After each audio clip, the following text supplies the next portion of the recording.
Hello, and this is kind of a boring intro, isn't it? Uh, so, welcome to the Halloween stream, which is technically on November 1st here, but we're not gonna think too much about that. We're playing Alone in the Dark, the original Alone in the Dark from 1992, the origin of the modern survival horror game. This is a game that games like Silent Hill and Resident Evil would eventually take after. We'll wait with that.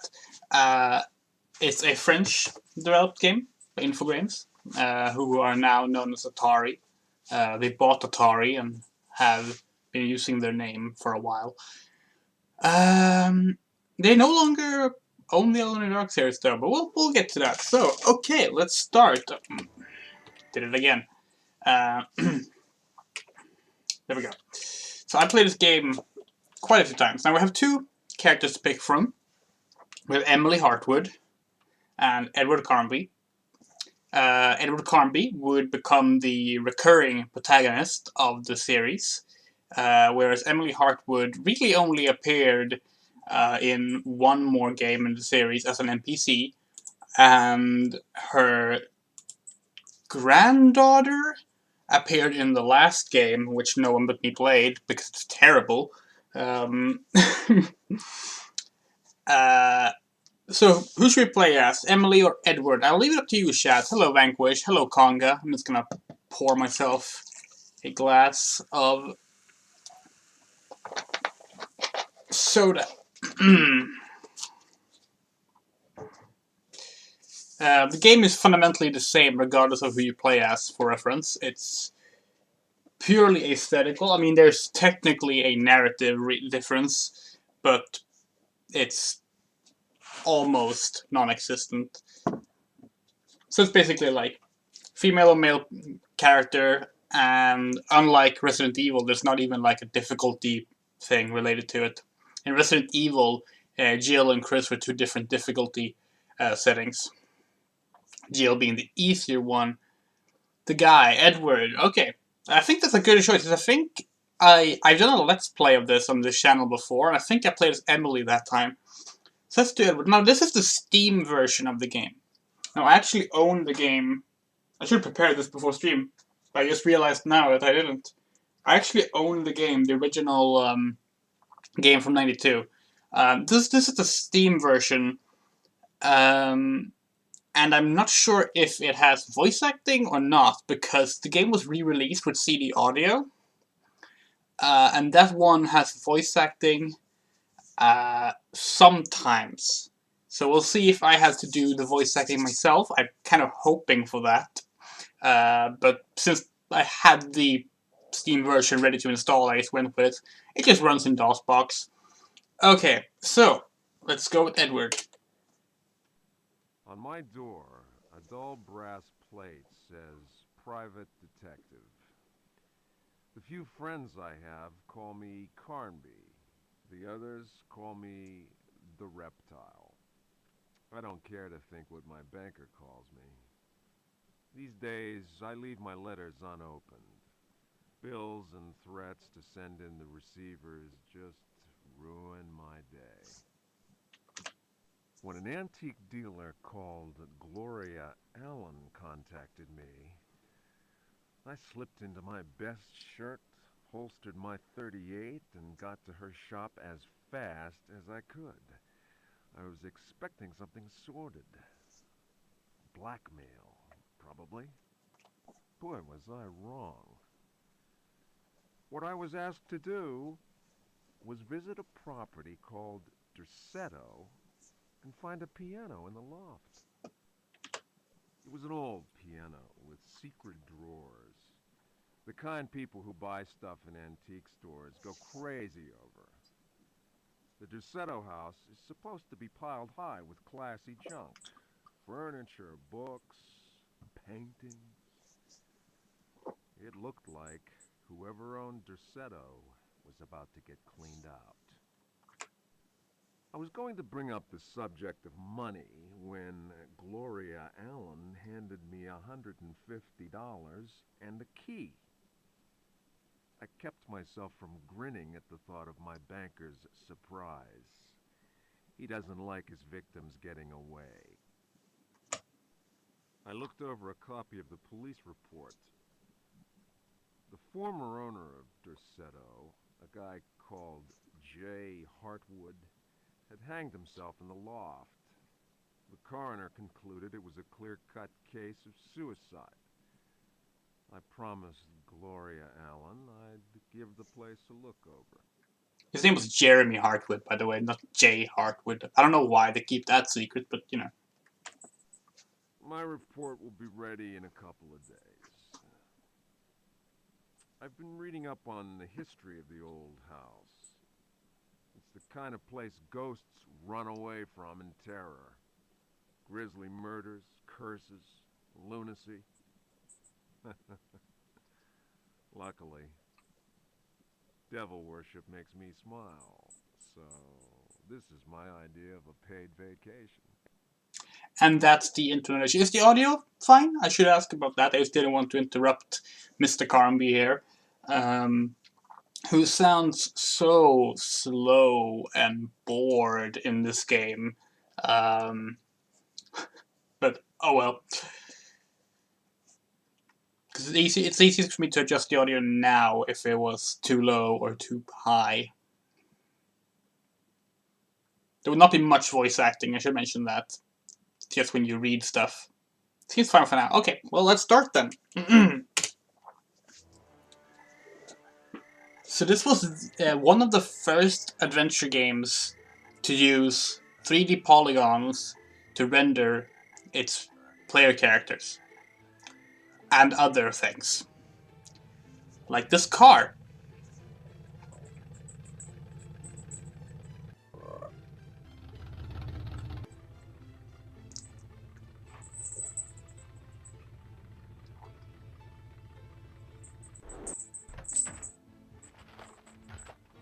There it is. Derceto.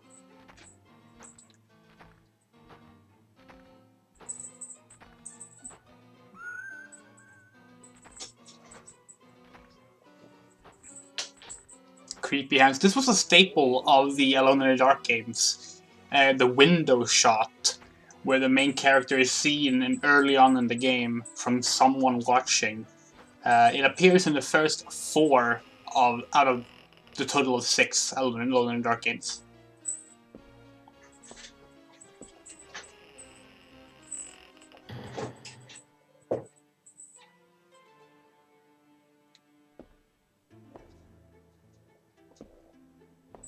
Cat is making noises, so I don't know what she's up to.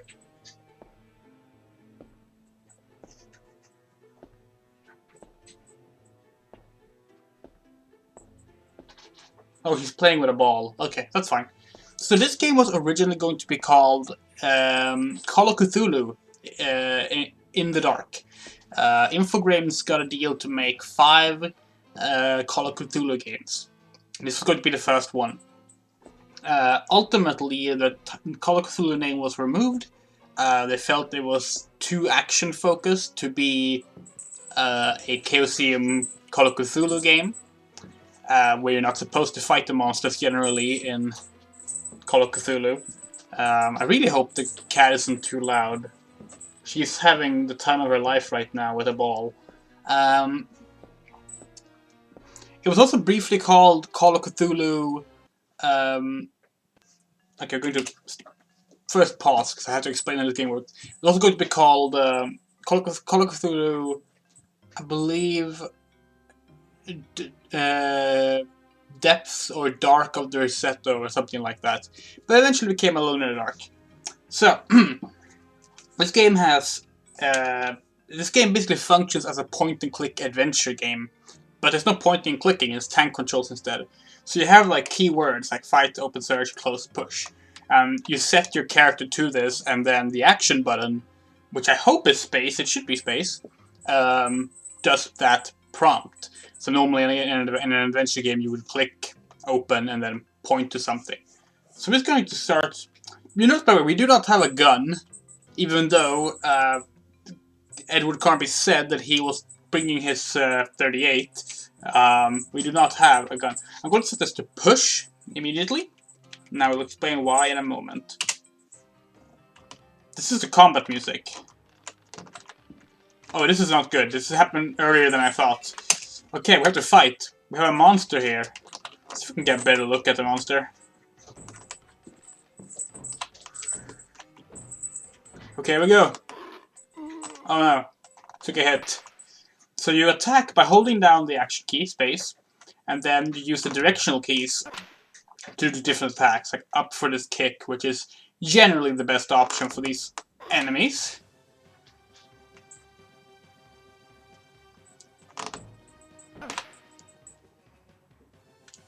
This thing, which I have never figured out exactly what it's supposed to be, it looks like a cross between a duck and a dog, is essentially the original dog through the window prototype from Resident Evil 1. That famous jump scare.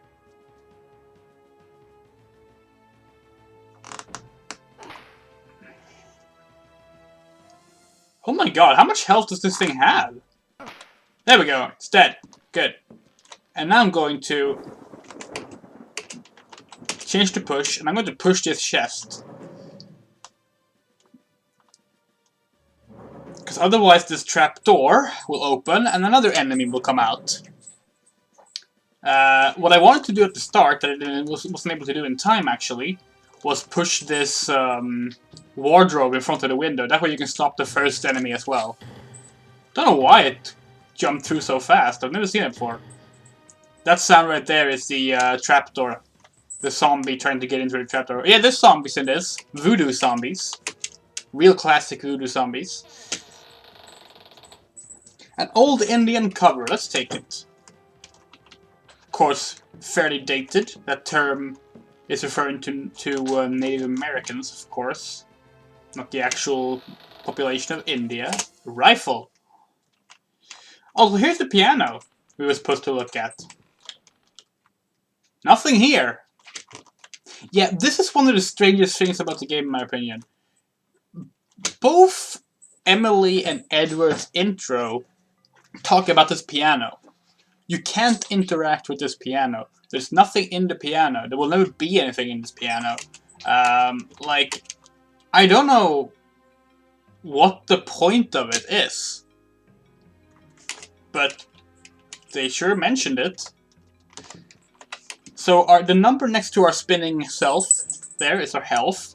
Started with 20, now we have a 19, we took one hit. Thankfully the little duck dog monster things don't do that much damage. I think there's a book we can find here. Yeah, look, a book. Let's read it. Fragment of the myth of the Golden Fleece. Okay. Then Perseus came across Ikios. So I'm just going to skip through this. Basically, you can find a bunch of books and notes, and that's generally the clues for how to solve puzzles in the game. The way you run in the game is by double tapping forward, but it tends to not work most of the time. Here we can also get a good look at our friend Carnby. Look at that. Beautiful, ain't it? Top-notch graphics from 1992. Seriously, this was incredibly advanced.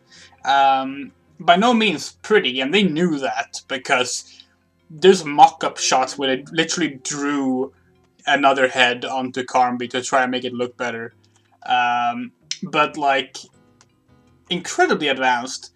And this game was available not just on PC, on DOS. It was also released on the 3DO. And I want to say that noise. I want to say the Jaguar as well, but I could be wrong there. Also, this room is basically where they just brag about them doing 3D. Like, look, here's a stool you can push and not do anything important with. Here's a rocking horse that rocks back and forth. Yeah, his bow tie does look like sunglasses, like those kind of like spiky sunglasses. Nothing there's anything here.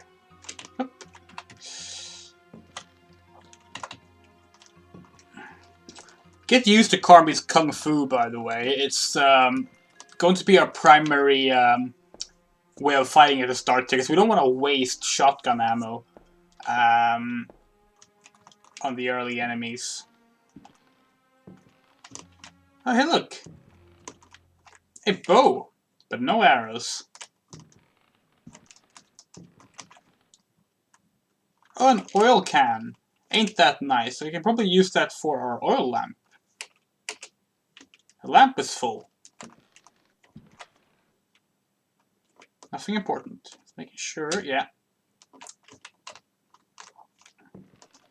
Of course, all the backgrounds are painted. And honestly, I really do like the art style, apart from... I mean, I do like the blocky character models too, but like I do think the art direction itself is really solid. The doors you can actually open without using a command. Oh, I thought there was going to be an enemy here. Ah, it's been too long since I replayed this. I'm getting false memories. Oh well. I'm going to save here. I will save this up. Oh, sorry. Let me do that over again. Stream 1. There we go. Let's go down the hallway, shall we?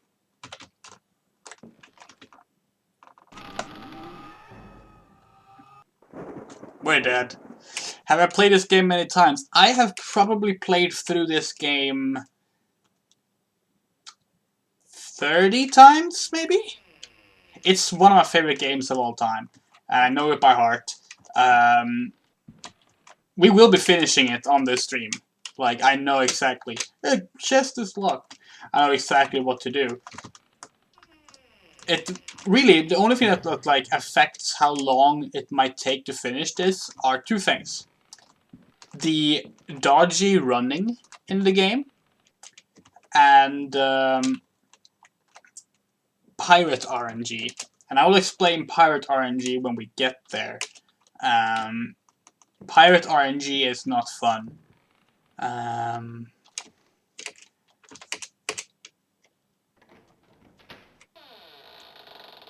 Oh, an old cavalry saber.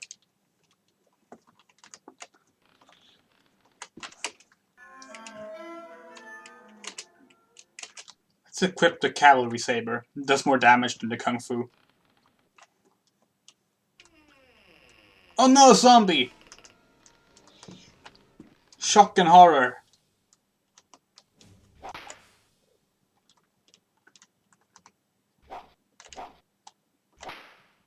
So, this game actually got a modern port a few years ago for, of all things, iOS. And you would think that maybe they would like, I don't know, polish it up a bit or something for a modern re-release. It didn't. It's just as dodgy. In fact, the running is even dodgier, and because it's touch controls, you basically can't do anything without, like, the game is breaking on you. And you get stuck everywhere. In fact, I'm gonna save here, because the next room you might get stuck in quite easily. But one thing that's actually interesting... Oh, hello.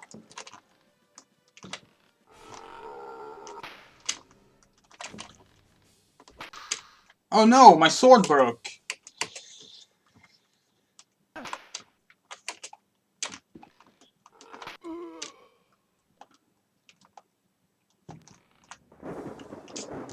That's okay though. What was I saying? Oh yeah, one thing that's cool about the iOS version is that it's actually in high resolution. Like, it's in HD. Like, everything is the same, and for some reason the textures don't load properly. So, like, if you look at Carby, I can't get a good shot of it. Well, if you look at this door, you can see that there's like a texture on it, on the dark brown. It's not just like a solid dark brown. That doesn't work on the iOS version. It's just solid color instead. So we're going to, can we not trigger this enemy early? I guess not. Fine. We will walk over here. I don't want to, but let's do it anyway. Pick up the vase. Yeah. Oh no! It's another duck thing. God, their first hit is always the worst. I think it's supposed to be like some kind of werewolf-like creature, because they always do that. Oh god. They always do. Oh no, I got stuck in a door. Oh. Okay, okay. Okay, okay, okay, okay. We're gonna have to use our rifle.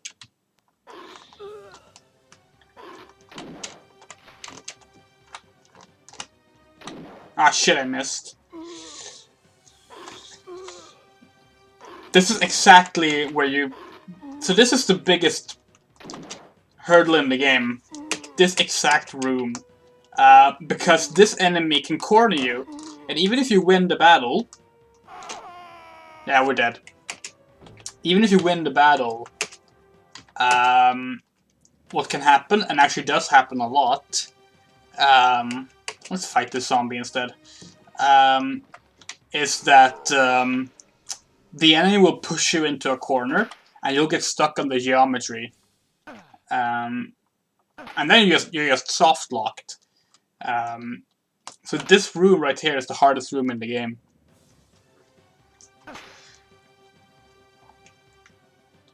It's actually the only room I know that's like consistent on the soft lock too. Like, if you get knocked into that corner, which you will if you don't know how to fight the enemy, or if you just get unlucky, you get stuck like every time.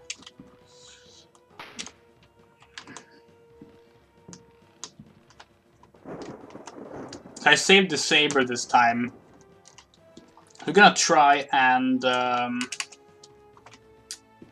get this enemy into a nicer spot. I'm going to just run into this room instead. Okay, that should do better. Ah, shit.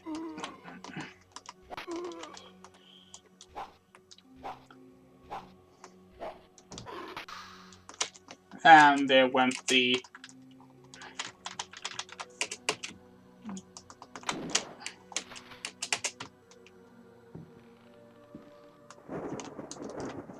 That'll do. Not that shabby, actually.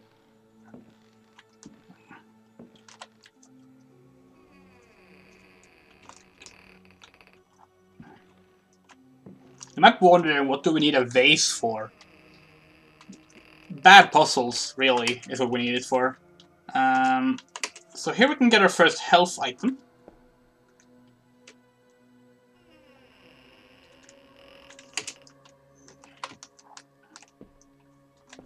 I forget, is there a thing here? No water. No water, okay.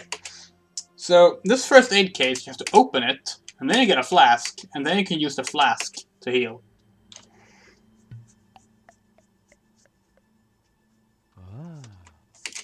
Oh, 22 health. I believe that's... If not max health, it's close to max health. So, we need a pair of mirrors, and I will show you why.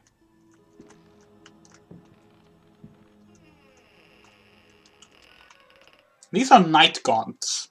They're a Lovecraftian creature, and they do not work like this in the actual, like, Lovecraftian stories or the Call of Cthulhu role-playing game. But for some reason, we defeat them by having them look at each other. There's one there, and one there.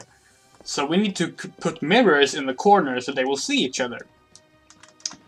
Where do you hide a mirror? Well, in a vase, of course. So we're gonna throw this vase. There's a key, and we will use this key, I believe, in this drawer?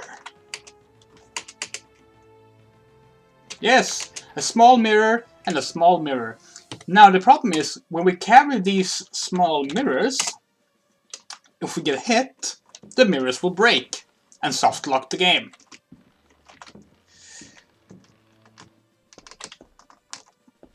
Thankfully, I think I've taken care of all the enemies here already, so it should be fine.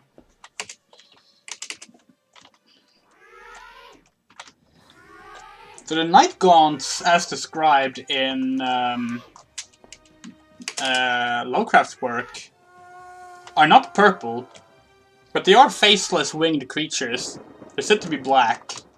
Of course, it's a Lovecraft monster. Of course, it's going to be dark. There's so many dark man monsters and the like in Lovecraft's work, but let's not think too much about that. We will get to that later.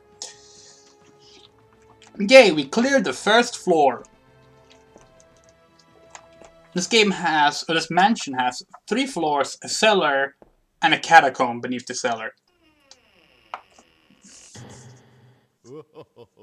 Oh no, we're locked in. I think that laughter is supposed to be... I guess I shouldn't say, it's a spoiler. But it also sounds like a bad Dracula impression. Anyway, we're gonna go down to the first floor. And the first floor is tricky because you can get stuck on these stairs and then end up in an infinite loop where you're walking up and down the stairs. This game is not very polished by modern standards, you might notice. It's going to go in here. I think this door is unlocked.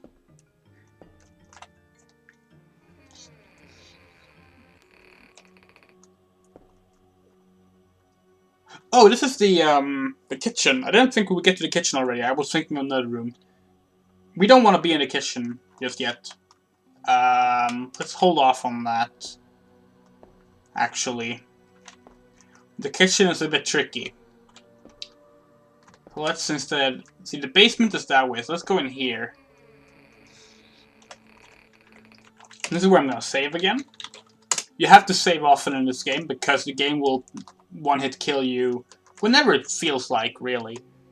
So this room, well, this isn't a room, it's a garden. Looks pretty inconspicuous at first. This garden has a unique enemy, and we're going to get a look at them just now. Hopefully I won't die. So we're going to investigate the bush here, beneath the statue. Oh, there are 3 arrows here. Oh no, spiders fall from the ceiling. These spiders cannot be killed. But they also can't follow you into the next room. This is basically how Alone in the Dark operates when it comes to scares. It has like localized small scares that will probably kill you the first time you learn about them. They aren't too bad once you know how to do it. A pot of soup. Can we look at the soup? Oh, we can't. I should look at it first, probably. Well, there's human flesh in it, that's the thing.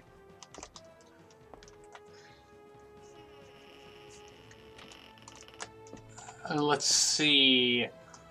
Oh hey, a key! How useful. And a biscuit box!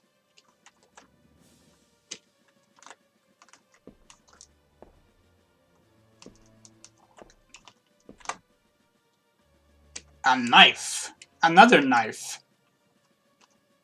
I think there are 5 knives you can find in this game. And only one is you actually have to use. Eat it? Should I? Oh no! Enemy! Let's search the coal. A box of shoes! How good! Let's open the shoebox. There's a revolver inside! And it's loaded! How very nice.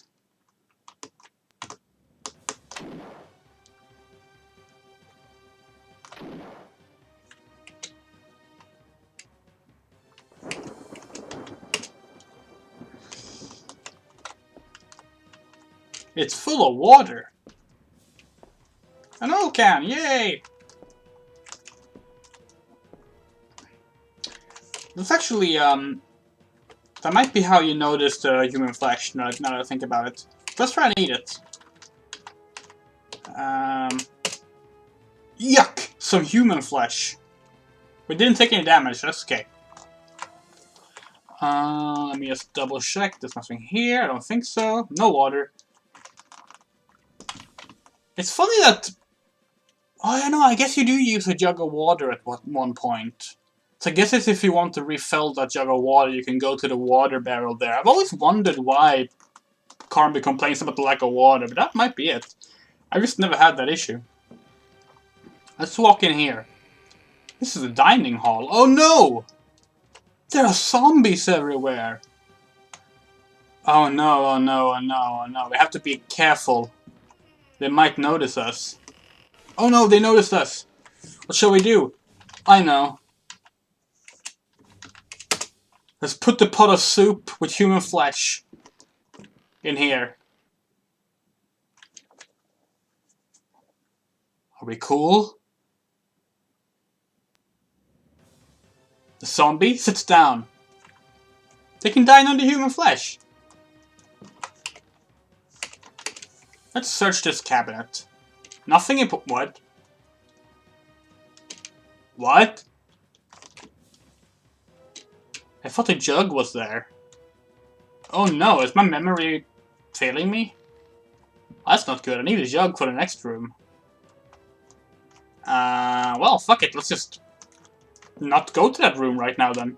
The jug is probably elsewhere. Where the hell do you get the jug? Oh wait, no, I remember. I remember. Let's see, is this room locked or not? It's locked. We do have a few keys, but I don't think we have that key yet. Let's, just in case, let me check. No, I think that's the basement key we got there. That's a dresser key, yeah. Okay. What, you confused about giving zombies a pot of human soup? Makes sense.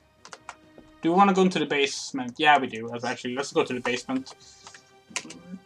The basement is pretty quick to clear, so that'll be a good thing to do now.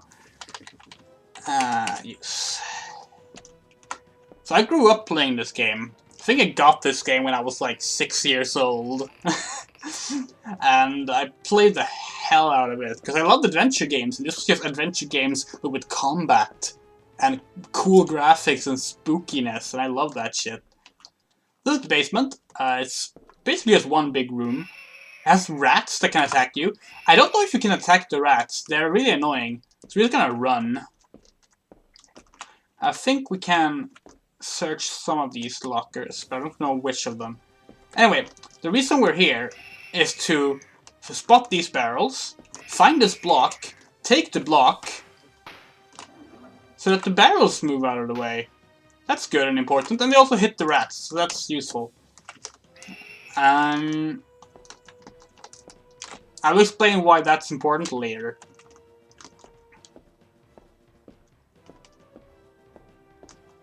Oh yeah, like, when it comes to like me and like what I did as a kid, what I played and watched and such as a kid, like, it gets fucked up. Like, at that point I was already playing Doom. I don't know, like, my mom had a very, loose attitude towards fiction. Like, her rule was basically, if you can differentiate between fiction and reality, then you can, like, play whatever you feel like. Oh, hey, look, I'm sure this is a safe place. Oh no, oh no, oh no, giant worm. Giant worm, let's go out of here. Let's not be here right now. That might have killed us. No, okay, good. Oh, we actually stepped on that rat. Maybe you can kill the rats then. I didn't even bother, I just run away. So that giant worm there, if you know your Lovecraftian mythos, was a Chthonian. They really don't act like Chthonians, though. They act more like tunnel worms from, like, Doom. Not called tunnel worms in Doom. They're just called, like, sandworms or something, right? Well, but it doesn't matter. Let's go up to the second floor. Now we can clear the second floor. What you need to clear the second floor are the arrows that we picked up. So we can do that now. But first, let's go in here. Wonder what's in here. Oh no, it's a ghost. Can you tell?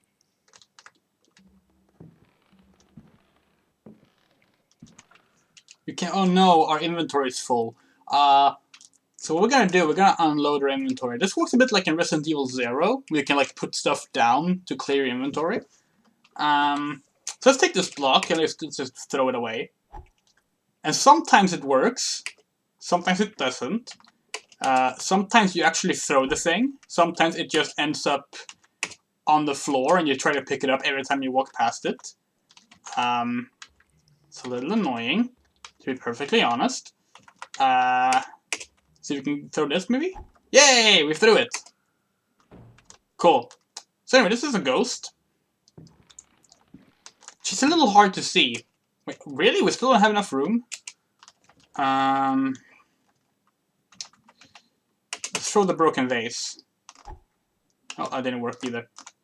No. Yes, we got a gramophone. Good. But this red silhouette is a ghost. Now, she's not gonna bother us. She's fine. As long as we don't bother her, she will not bother us. I don't even think she has a story. I've been playing this game forever, and I have never found a book or anything that explains who she is. Hold on. Let's throw this book away. We've already read it. No. The throwing system is not very good. Let's see. We can reload our... Actually, can we? How many bullets do we get? Doesn't say. And let's not risk that. We don't want to waste them. We need the broken saber, I know. Okay, good. Poker. So this is a fireplace poker. You know, you poke in the fireplace to make it, like, get better fire. It's the only item in the game that, as far as I know, has no use. My theory is that it's from an unused puzzle, because there are fireplaces in this game, but it's just here. You can't use it. We want the matchbox, though. So the question is, do you want to see us get killed by the ghost? Or even better, do you want us to make this floor incredibly dangerous by activating... We activated the ghost. Shit!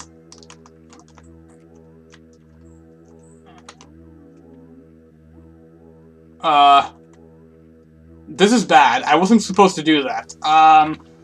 Shit. Okay, well,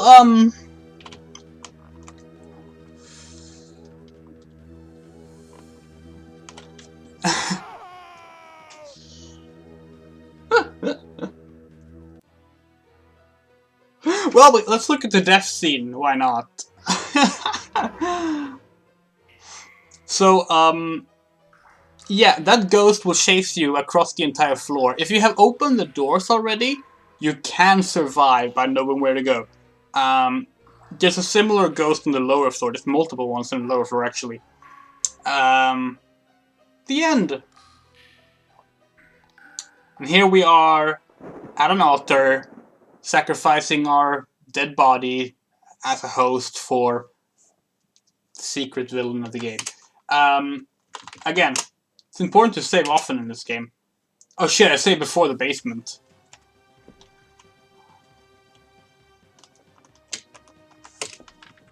Okay, I will do this quick. I didn't think I would walk... Basically, the only way to disturb the ghosts are to walk into them. If you don't walk into them, they're fine. They don't do anything. And I was certain I was at a decent angle to not... Come on, run! Please, Carmody. There we go. I was certain I was at a decent angle to not have to, like, change my trajectory, but I guess not. We're not gonna go visit the Chthonian this time, we don't have to. The only thing you have to do down here is remove that block, so that the barrels don't block the path, because that's important for later. And it's arguably the most evil part of the game. Not the hardest part of the game. We talked about it earlier. That's the room where you get stuck in the corner. But it's the most evil part of the game for sure. We're going to take the ghost's room last, just in case I fuck it up again. Because we don't need to go there right now. It's no rush. What I will do though... Oh, hello. That armor, by the way, is alive. We will be fighting it later, so I don't consider it much of a spoiler, but you don't want to walk into it because then it wakes up early. Let's throw some stuff away.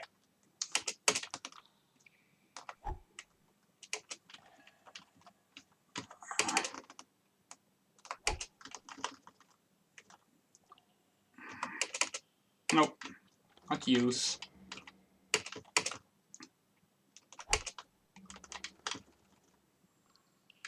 So the game doesn't actually tell you this, but basically each item has like a value for how much it takes up space in your inventory. And that's why, despite throwing stuff away earlier, we didn't have enough space for the gramophone.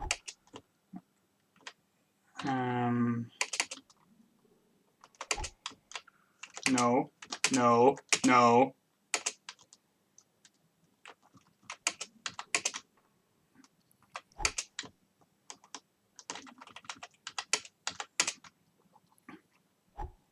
Okay, that should be good enough. Let's save here.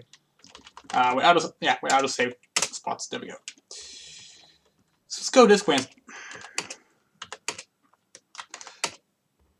Let's go this way instead.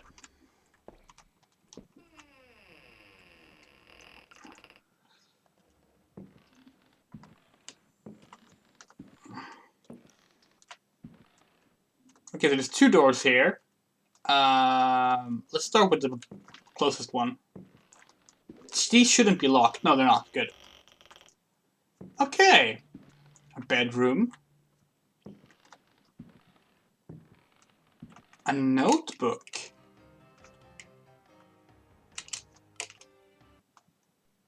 Diary of Jeremy Hartwood. September 27th, 1924. I have decided to keep this diary. Too many inexplicable events have taken place recently. Never have dreams so haunted my every waking moment. Perhaps my romantic mind was too dull, and has only now woken up to these new paths and visions. Some, seeing my recent paintings, may question my sanity. I can only ask them, what is sanity? Where does madness begin? September 28th, 1924. The night is pitch black. I am again drenched in sweat. I was wandering in the dunes, among giant standing stones. They were arranged in a circle, and the wind whistled about them. I plunged my hand into the soil and felt that repulsive thing which was trying to catch me. It seized me. I struggled to break free of its loathsome embrace and managed to tear my hand away. It was covered in sticky substance. I was gripping a knife. October 5th, 1924. The stone circle is a pentacle. Derceto's library is filled with books on the occult. I will study those books until I find some explanation for the dreams. The visions that haunt me must be connected to my discoveries. I shall have to undertake a profound exploration of my dreams. December 16th. Dear God, I have found the knife. It was hidden here, and what I have learned fills me with apprehension. It is a sacrificial dagger belonging to some unholy cult. The thought of that blade tearing through human flesh horrifies me, yet I must continue my research. Derceto is a storehouse of treasures. Was my father right, after all? January 23rd. I spend all my days plunged in dusty books. The servants are convinced I am mad. At night, I awaken them with my screams. The dreams are draining what sanity I still have. I have tried staying awake, but in vain. My visions have changed. No doubt the influence of my father's research. February 7th, 1925. The Dark Man, that is what I call him, has revealed his true face to me. He appeared, as usual, near the fireplace, but this time he approached me. Yeah, so here we get to the Dark Man stuff. Typical Lovecraftian style things. Could have used any other way to describe, but you know. His terrible smile will haunt me to my dying day. His breath was ice and his burning eyes froze me. I could not move. I know, as surely as I have ever known anything, that the face I saw, the face that has turned my nights into hellish torture, is the mask of death. Oh yeah, it's super racist. Absolutely. Like, yeah. I mean, yeah, it is. March 10th. My exhaustion is beyond description. The endless reading burns my eyes. It seems that pirates frequented the area. Dr. Herbert insists I keep to my bed. I have moved to another bedroom and sleep much better now. The Dark Man has not gone, however. I know it. He will wait for as long as he must. Unless I, Jeremy Hartwood, can find a way to send him back to whatever hell he comes from. March 11th. My poor knowledge of Greek and Latin is a serious handicap to my reading. I have, nevertheless, made a great step forward. I drew the symbol on the floor. He can no longer go there. I want him to understand that I can do the same thing in my bedroom. I can imagine his rage and frustration. Only last night he found his way back into my dreams. March 13th. The translation will seriously dent what money I have left. I cannot paint. My pictures are clearly the work of a lunatic. The collector Thornhill's embarrassed smile was proof of that. March 29th. He has come back. He found the door to my dreams. I am too weary to attempt any defense. I have no strength left to fight, and he knows it. He considers me dead already. Could I possibly? March 30th. How ironic! The cave my father sought for so many years is here, beneath the house. Wait, the butler discovered a crack in the cellar wall. A breeze blows in through it, icy and repugnant. I am filled with horror at the thought of my father dying in this place. I will carry to my grave the vision of his face contorted in the agony of that fatal heart attack. His body was twisted. He had webbed. His fingernails were torn and bloody from scrabbling at the floor. Dr. Gray concluded that death had been due to a heart attack. It was Waits, who some time later was informed that my poor father had in fact bitten off his tongue and choked on his own blood. March 31st. I explored the caverns in a dream. The Dark Man came with me. Strangely, I felt almost well. How can I describe what I saw? No. What words are capable of explaining such evil? I realized that my death was of no interest to him. The Dark Man wants something else. He seeks a body. His avid servants are now free. I am the cause. It is almost funny. A curse is on their citadel. From the foundations to the very rooftop. I can no longer struggle, let alone eradicate the evil that grips the house. The end is very near. I can feel it. I have taken the decision to... May he who finds this diary pray for my soul. I fucking love that reading. That just beautiful camp, just completely shooing the scenery at the end. That's dedication. No, the Dark Man is definitely like referring to, well, probably referring to a man with dark skin, because the man in question is like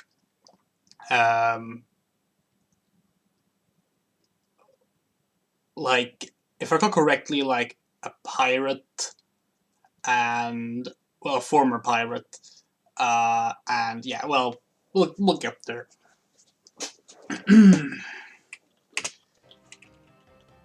Oh no! Combat music. Oh shit, that might have actually been... Oh, come on. Not this shit again.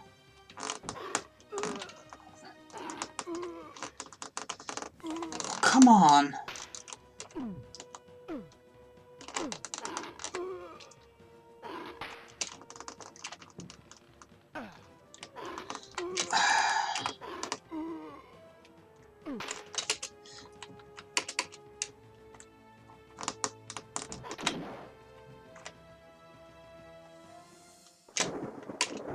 $14 health. Let's eat some crackers or biscuits. You feel better! Yay!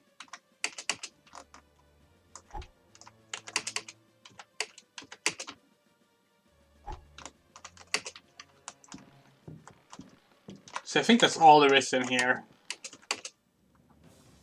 Yeah, it's actually an optional room. It's if you want the backstory to Heartwood's suicide, that's it. But I find it kind of important. I mean, it's the whole setup for the game. Let's go in here, shall we? Oh, it's a bathroom. Oh no, it has a purple thing. Oh, come on, let me just pick up the jug, please.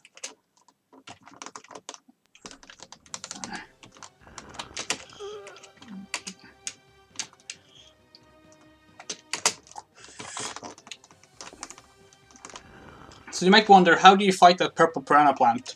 You don't. You can't kill it. This game is odd with its enemies. Like, some enemies you can kill, some enemies it won't let you.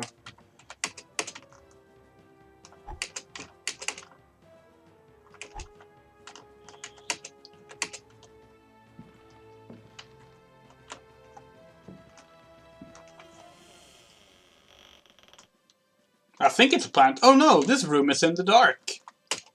So that's a leftover.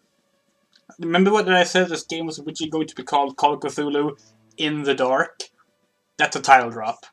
And you know this because in Alone in the Dark 2 and 3, when you enter a dark room...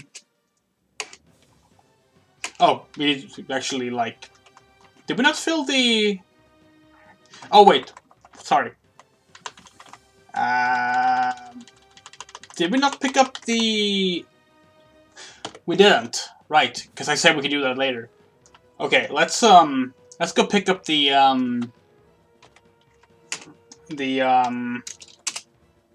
matchbox that I cluelessly left behind. Anyway, in Alone in the Dark 2 and 3, when you enter a dark room, it goes, shoot, I'm all alone in the dark. But here they just say in the dark. This room is in the dark, because it was going to be called In the Dark pretty close until release.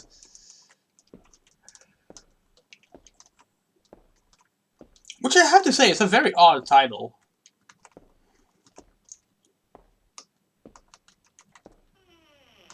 I do like that you can still walk around with the lantern up, even though you don't have any light from it.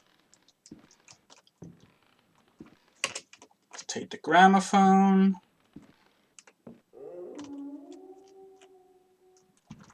Ignore the poker, take the matchbox. And we're going to be very careful this time about walking around the ghost. I always thought it was a woman because it looks like it has like a dress on, but maybe it's supposed to be Jeremy Heartwood.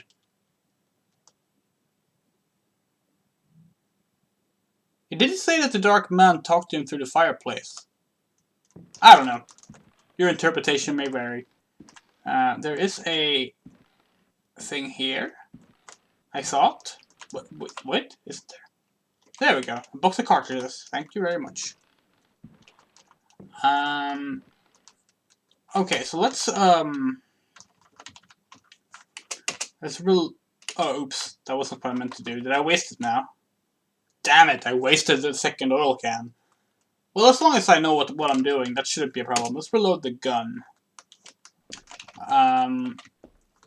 You only need one oil can to beat the game, but if your lantern runs out of fuel, you're gonna have to refuel it. But that shouldn't be an issue because I won't be using the lantern after this room until the next time we have to use it. So as long as I remember to actually put out the lantern, it'll be fine. This room is in the dark. The lamp is on. Yay! Oh shit, really? Well, let's start by reading the book, I guess, to see which book it is. A Brightness from Afar by Lord Boleskine, an account of his celebrated following.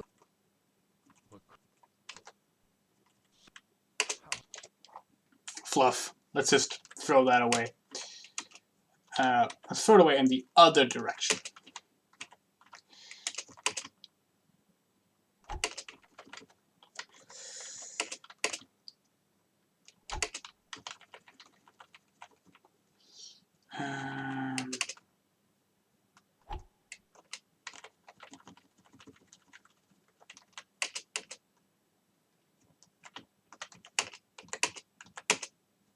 Yeah, we can take the heavy statuette. That's what we came here for. And now we can put the lantern away.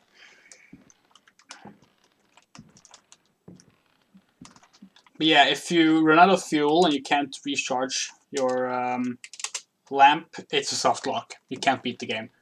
Well, actually, maybe you still can with the lamp, with the lighter, or the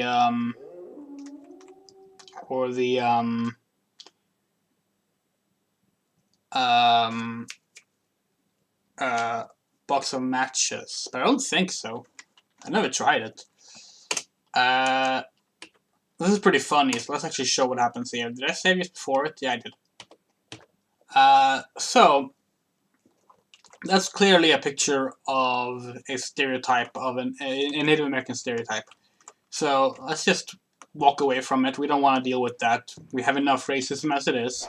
Oh no, it throws a tomahawk axe at us. And we'll keep doing so until we're dead. I'm not even joking. So how do you solve that? Well, you read the Golden Fleece book that tells you how the Golden Fleece would protect blah blah blah blah. And that gives you the clue to just put something over the painting.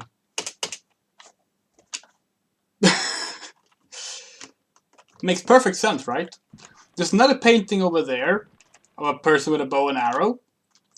It will do the same thing. It will shoot arrows at you that are homing. And it's really funny, so I will show it.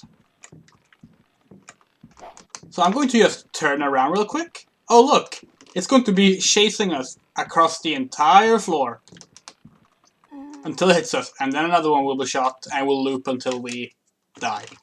I once got the arrow to bug out and just circle around the entire floor, and the camera is set to follow the arrow, so I could only control Edward when it passed by the rooms I was in. Otherwise, I couldn't see where I was going. It was really funny. I wish I had like footage of that. It would have been great footage. Anyway, so how do you defeat a bow and arrow painting? Well, by firing arrows at it, of course. See if we get it on the first. Oh no, that's way off.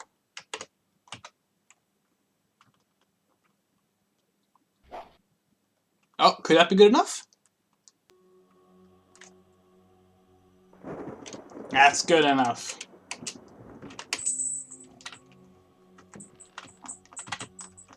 Run, please. Thank you.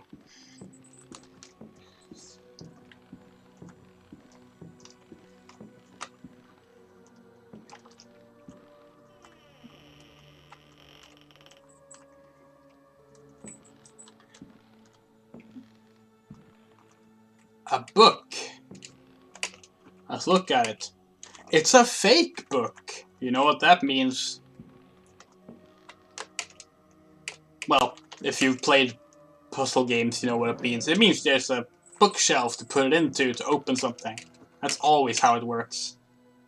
A key! A parchment. Let's read the parchment.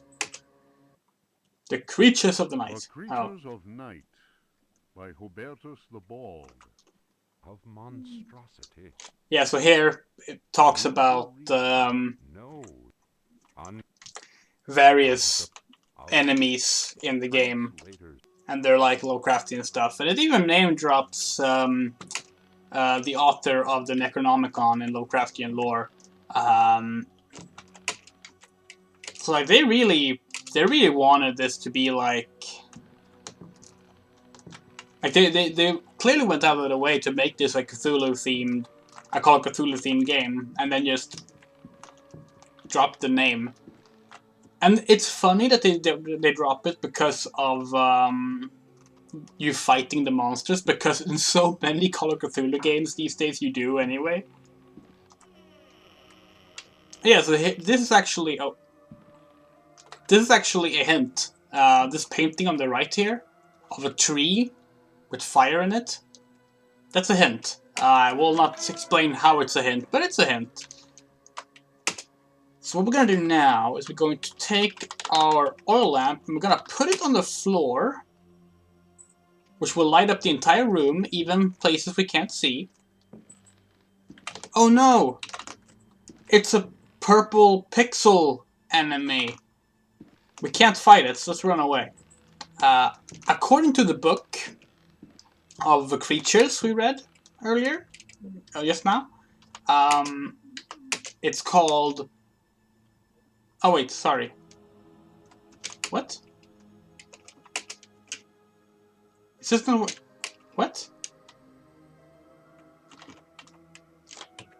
What? Shit! There!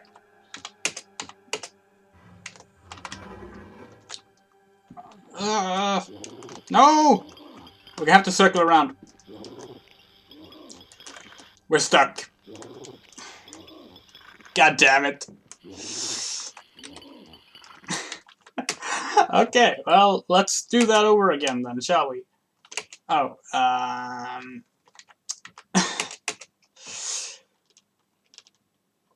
So according to the paper of enemies earlier, that enemy is called the Prowler.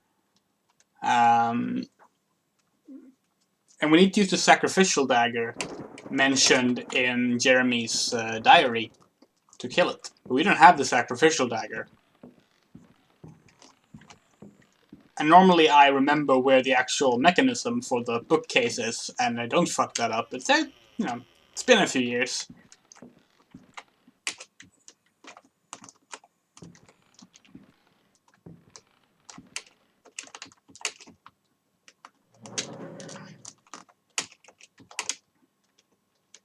Take it. We can leave the parchment this time. We don't need it. Please run. Thank you. I'm pretty positive if you close that door, a zombie can appear in that room. 'Cause I remember vividly that I fought a zombie in that room. I'm not sure why I would make that up. Okay. Let's be quicker this time. Let's put down the lantern to light up our way. Run before the Prowler catches up to us. So this is where the trigger was. Oh, we have to see that it's a fake book there. Now we can put it in. Yay!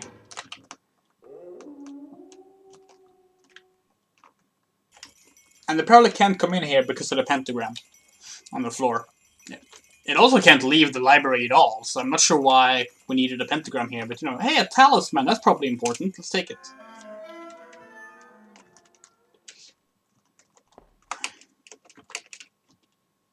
Let's check here. Oh, a dagger.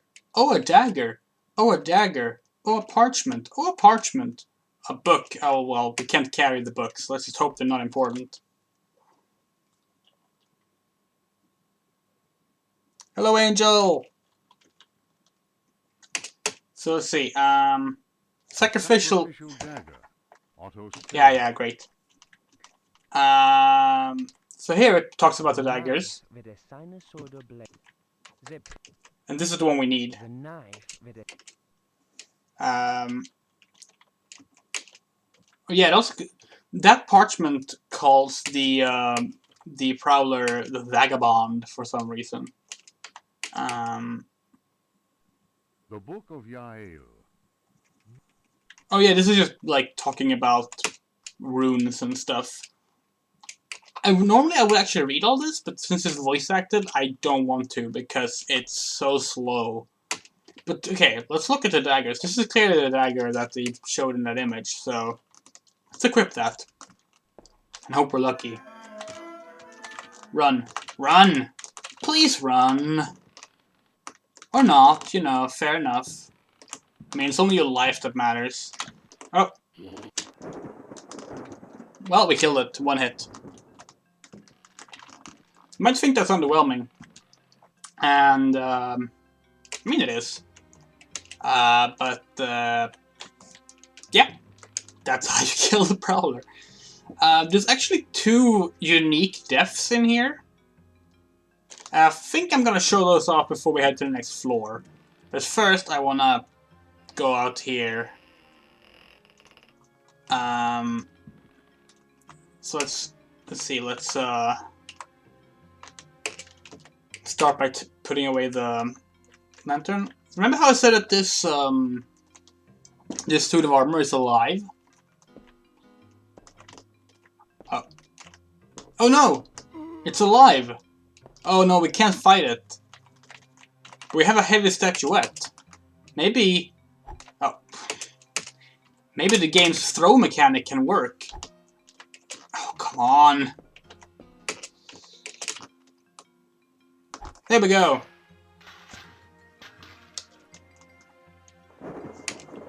Now we have a working sword again. And we have finished this floor. So, I'm going to show off 2 unique deaths. They're both in the library.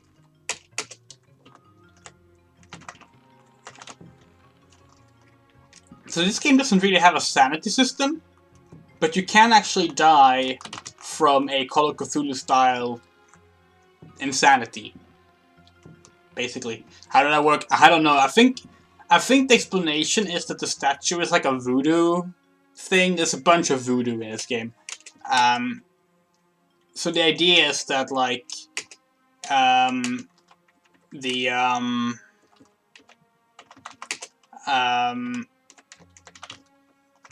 you like use the voodoo doll to like capture the spirit in the armor or something like that. There's a book that explains it, or a note that explains it. That's normally how it is. So let's actually go in here again, and let's have a look here. I don't think it's this one, I think it's this one. So these 2 books that we just picked up, going to do it. Okay, deaths. Just call it that. These books are special books. So read this one. Fragments of the Book of Abdul. The Book of Abdul is the Necronomicon in Lovecraftian mythos. In the antique city of dead Relaya, Cthulhu dreams and waits. In the pit of time, the unspeakable lies in wait. That is not dead which can eternal lie. Relaya, your blocks of stone seal the ritual that gives birth to fear. Together now. Cthulhu Fatang! Cthulhu Fatang! Aye! Aye, it's aye! What? Seriously? Oh well. Let he who knows how to Yeah, well, you get it. You get it. You get it. So what happens when you read your Necronomicon? You start slamming your head on the floor. And you feel very tall. Cracking your back and stuff. That's insanity effect. Now, we actually survived that because we had a lot of health. So let's read the other one. Ludwig Prien. De vermis mysteriis. Nomine invocatoris, si non sanctificatus est cave. De vernis mysteriis non absolvo folem legendum fatum et eum versus. Tibi magnum innominandum signa stellarum nigrarum et... Well, that made no sense to me.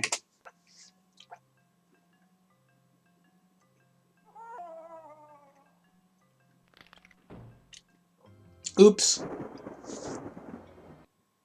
So, yeah, we just invoked a spell that killed us. And because we destroyed our body, we didn't get the game over scene where we become an offering. I think that's a nice touch. But yeah, so imagine, you're playing this game not knowing how everything works, and you just found a book. Oh, I want to read that, and then the game just kills you for it.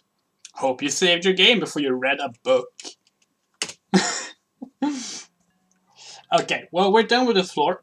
Let's head on downstairs. Let's go the other way, because I don't want to have to stop and not pick up a bunch of items.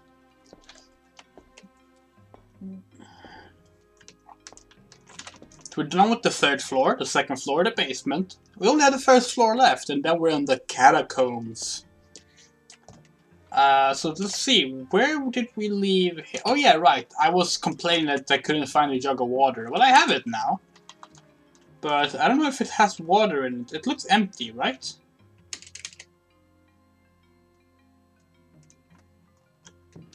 So let's actually try and fill it up. Maybe I was misremembering. Maybe you actually do have to fill it up. Oh, hello. Where was the water? The water was over here. I was pretty sure the jug has water in it when you start, but I don't want to risk it, so let's actually go and fill it up. Just in case. You filled the jug. Yeah, okay, fair enough. So I just misremembered them.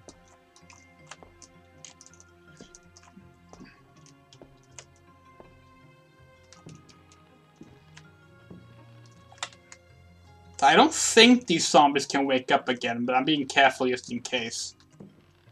Do you think the next room has a evil trap that can kill us without us knowing? Of course it does. Let's walk in here. Oh no! The smoke from the cigar box will kill us. I'm not even joking. We have to turn... Oh god. We have to, like, stop the smoke somehow. Good thing we have a water jug. Let's pour it on the cigars. Now we will not die. Not even joking, that's the puzzle. That's the actual puzzle. Okay. Oh, record! Oh, book! Well, we're not fucking with books anymore, they're dangerous. Let's see. Can we get in here? It's locked, but we have a key.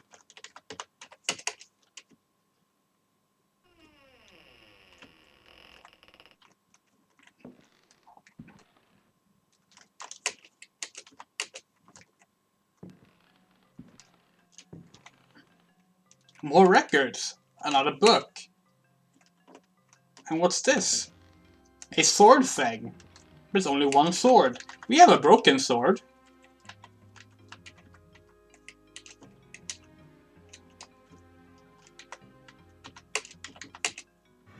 Oh hey look! It opened a secret catacomb staircase. We're not gonna head down yet though, because we're not done yet.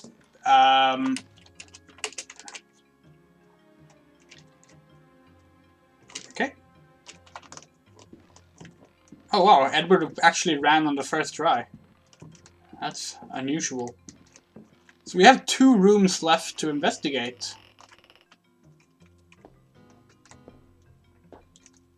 Let's go in here. Now remember I told you about pirate RNG. This is pirate RNG. So this right here is a pirate. And we're going to fight this pirate. You have to fight the pirate with a sword, because if you try and shoot the pirate or attack the pirate with any weapon, he backflips out of the way, and I will show that.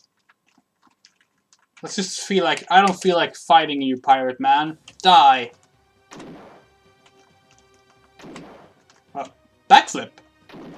There's the backflip. Doesn't work. The problem is, right, sword fighting in this game.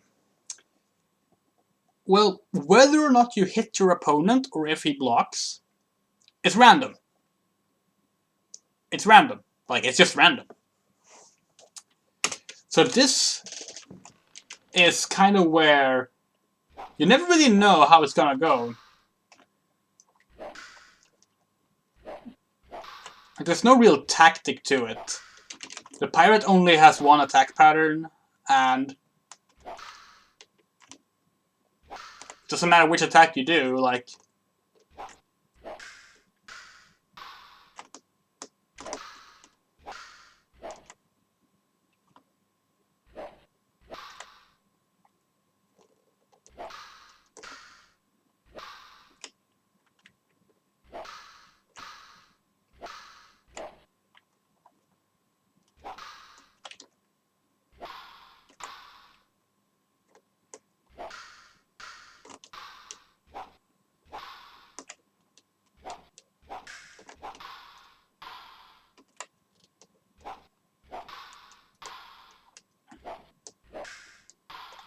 Let's say you hypothetically were to speedrun this game.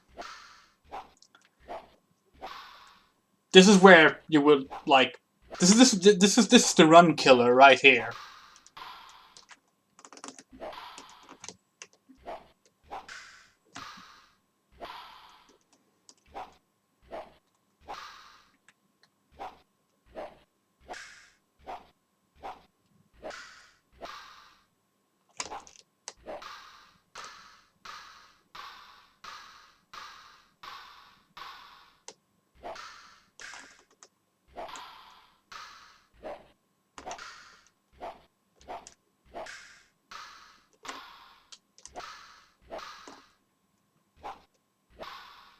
Bloodborne, eat your heart out.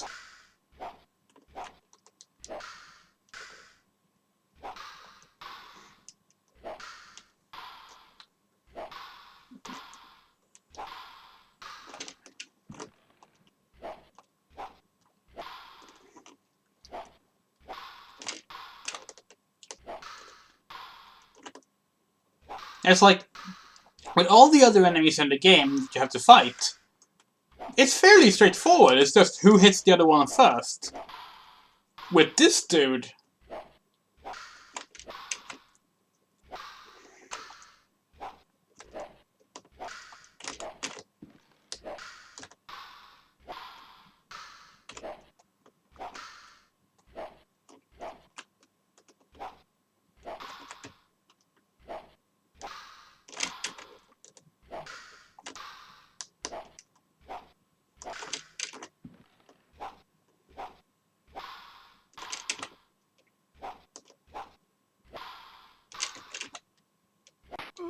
Oh shit, we both took damage.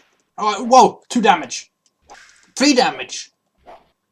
4 damage. 5 damage. Wow. I somehow got a combo in. That's never happened before. We got a key. Oh yeah, if you thought that I was doing damage before the end there, no, I wasn't. Only those last seconds were actual damage. If there is an actual strategy to that, I have not found it, and I've never heard anyone mention it. Admittedly, I haven't looked into speedruns of this game, so maybe there is. But as far as I understand, no, that's completely random. What's this? Nothing. It is the strangest part of the game. I also... The pirate... He doesn't look like a zombie.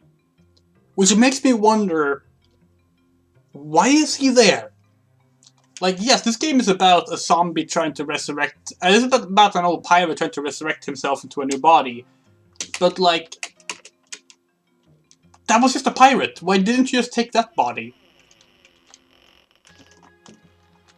So here's another room of ghosts.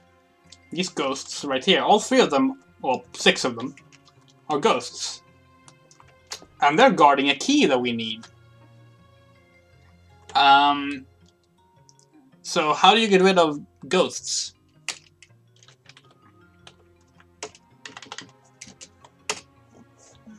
Well, maybe some music will work.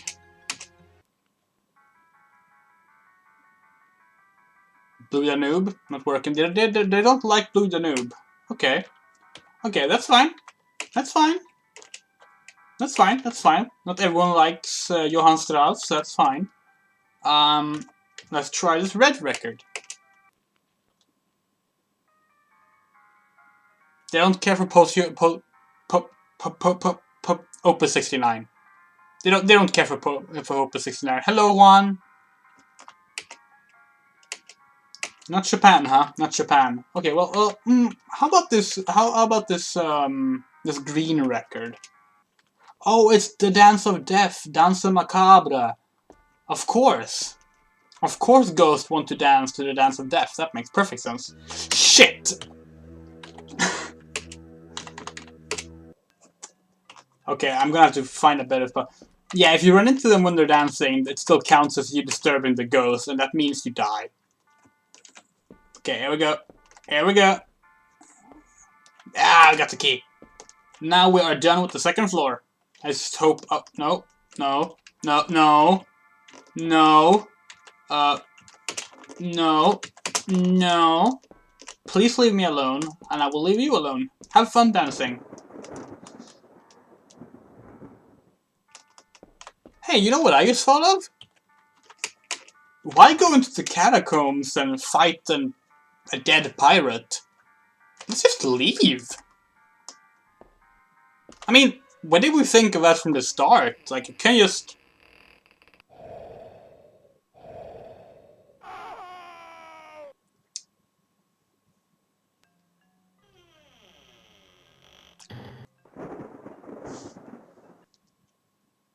Bad ending.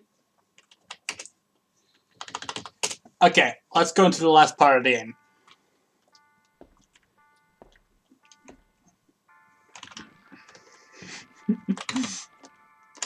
Come on, please run. Please run. There we go. So we have now finished all of the we're now finished all of the house, and we only have the catacombs, the last part of the game left. We get a new skill. We get jump. In other words, there's platforming. You might be wondering, a 3D game with fixed camera angles and tank controls from 1992 doing platforming? Yeah, it's not good. Okay, here we go. Please run. Please run. Please run. Please, Edward! Edward!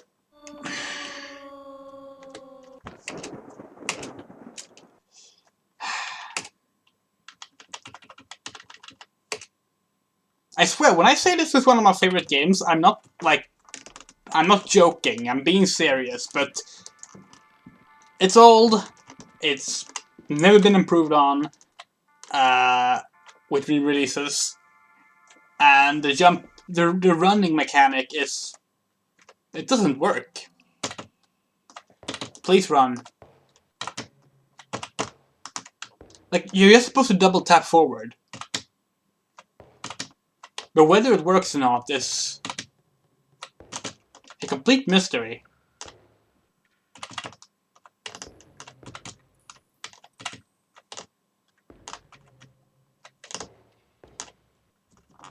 There we go, we got it! Oh wait, this looks familiar. Where have we seen this before? Oh, well, it's probably not important. Oh no, it's the Chthonian! This is where it lives! Let's go hide over here. Oh no, an enemy!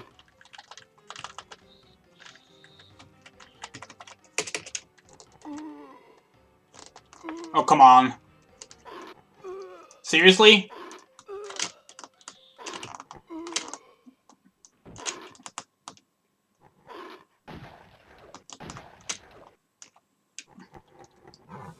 Asshole.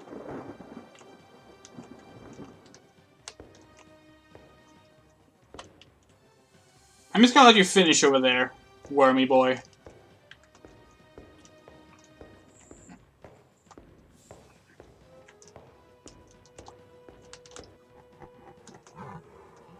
Oh no!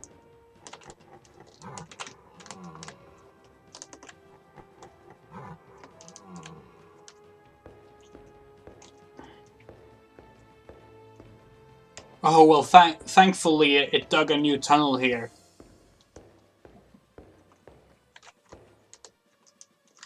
Well, this looks promising.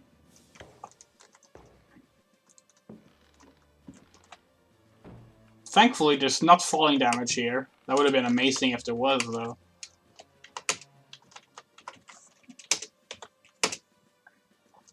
So, how familiar are people with Dagon from Lovecraftian mythos? Because that right there is a deep one. Dagon's children.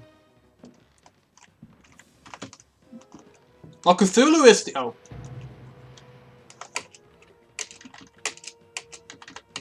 Well, Cthulhu is the most famous name-wise. I believe Dagon... Oh, come on. Please just go up there. Thank you. I believe Dagon is the one who's... Good thing I saved then. Dagon, I believe, is the story that's been adapted the most in terms of Lovecraft's more famous stuff.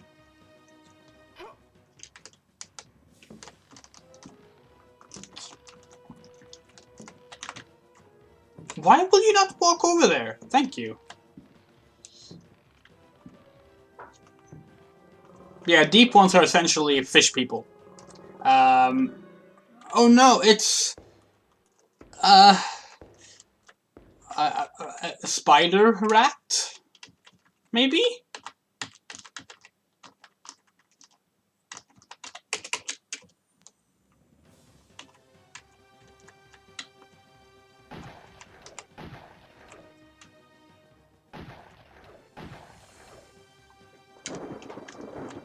I don't know.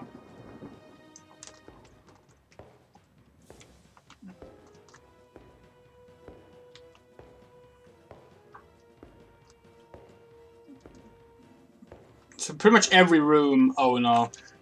Pretty much every room in the catacombs can kill you. Some in more annoying ways than others. Please run. Thank you. Platforming time. So, preferably, I will not have to deal with this bat creature thing. Okay, first try. It tends to be pretty random whether or not it feels like attacking you. Oh, good so far. Good so far. Oh.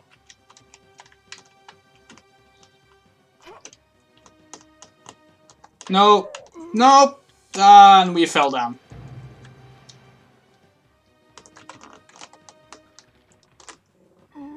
Yeah, we're not even gonna bother.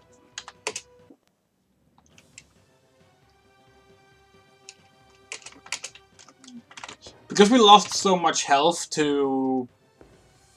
What did we... Wait, what did we get comboed by?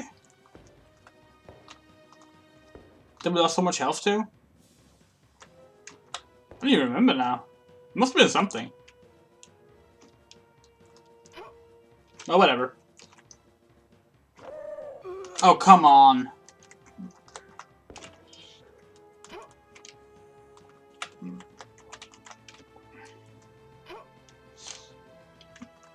But yeah, be grateful that, like, Resident Evil and Silent Hill generally never had you do platforming.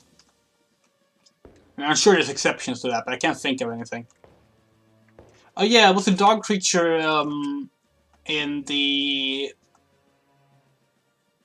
Wait, when did we fight another dog creature?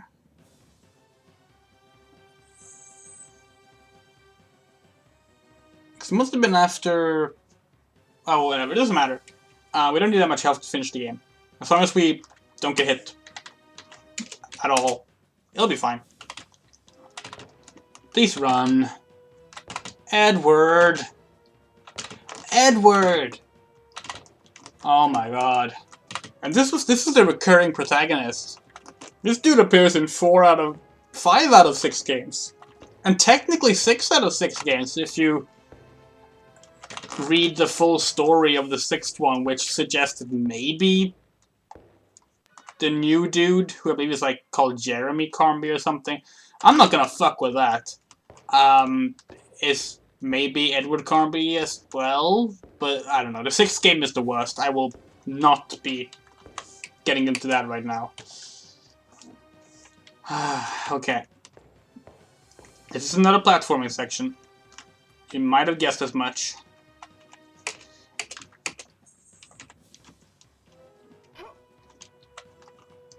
Now you might be wondering, didn't they reboot the franchise? Like, is it all with one and the same character, this Edward Carnby fella?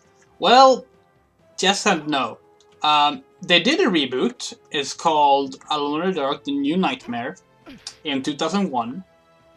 And it was trying to be a bit more like Resident Evil, because, you know, it was post-Resident Evil.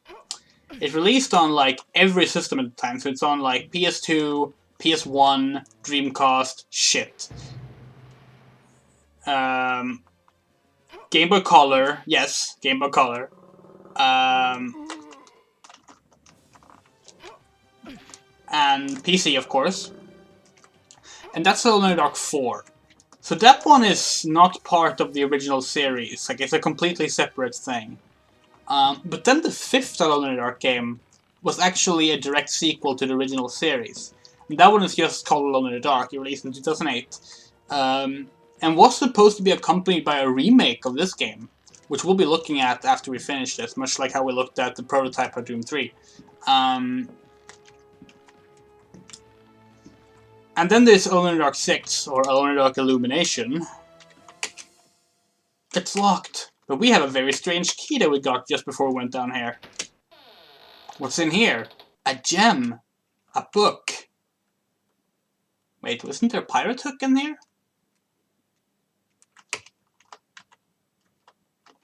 Wait. Where's the pirate hook? Shit, have I missed something? We're supposed to get a pirate hook.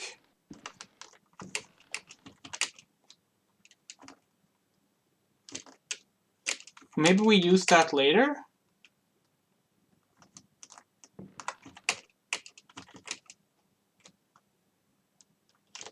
Can I please get a better look at this thing?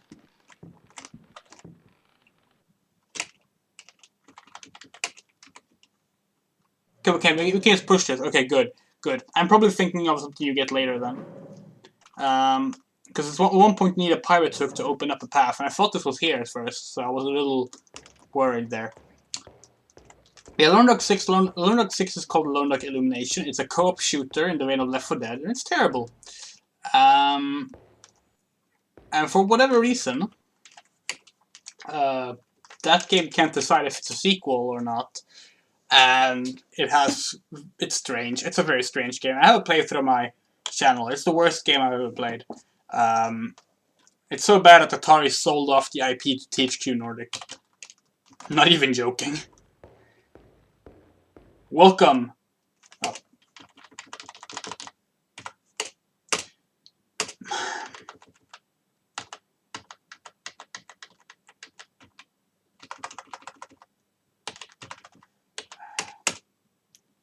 Welcome to the maze.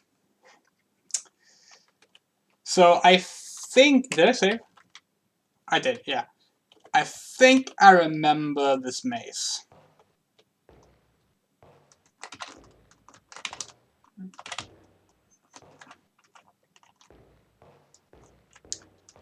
I think Jim maybe played part of it, but I played all of it. I've spoken to Jim about it. For those who are not aware, we're speaking about Jim Sterling, a good friend of mine, way more famous than me. But yeah, him and I actually spoke about the game when it came out.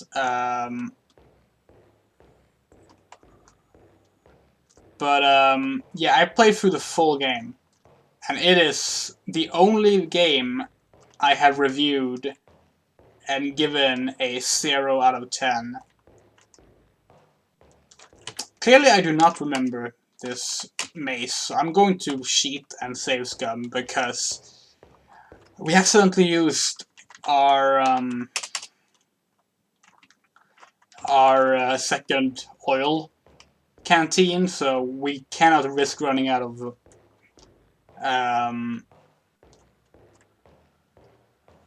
our lantern.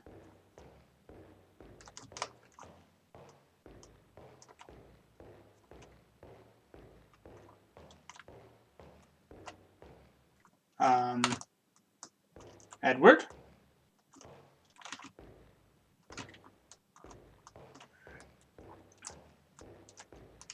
I definitely used to have this whole maze memorized. Where did we go wrong this time? We walked down there, so maybe that's probably where we went wrong. We're probably supposed to go up here.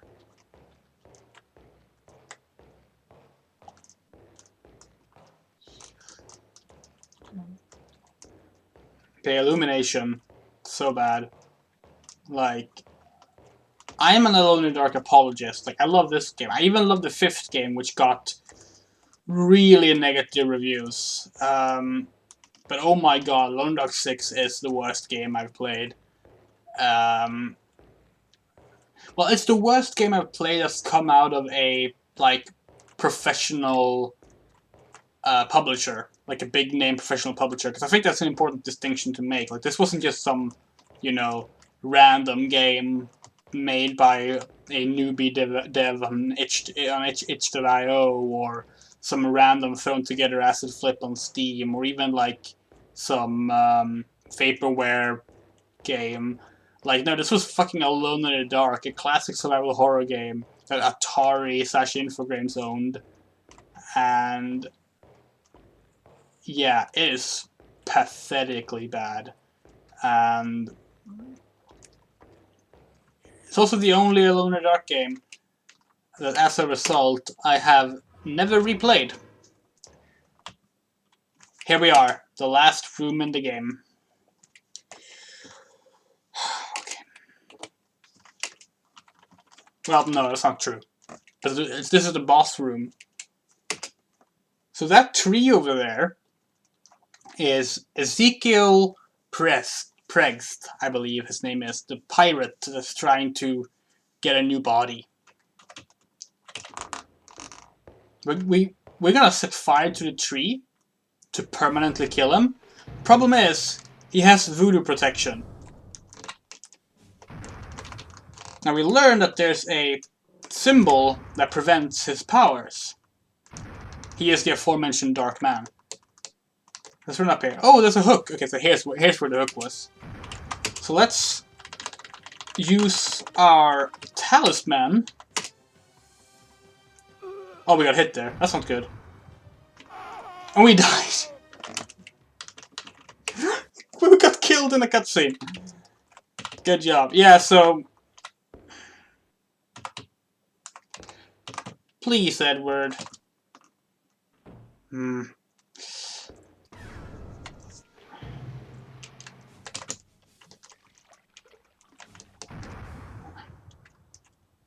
We gotta time it a bit better this time.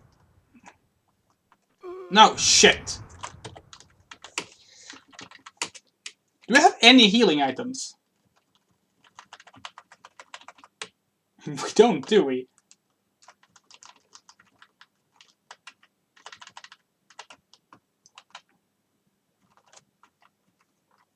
Yeah. We don't even have our box of shotgun shells anymore because they got ruined in the water.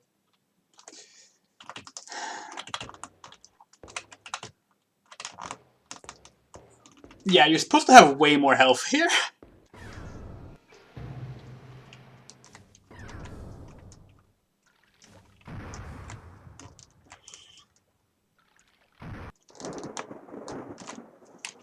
Will we get hit? Let's hope not. Okay, so there Ezekiel loses powers, and we will use the lighter to light our lamp, and then we will throw the lamp.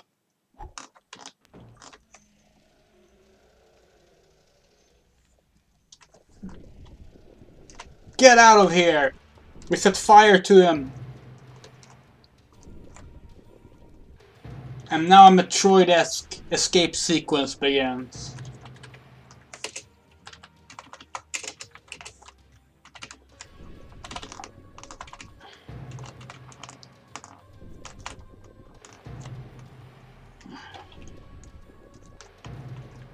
Oh no, there's a door! Let's use the pirate hook. That works, apparently.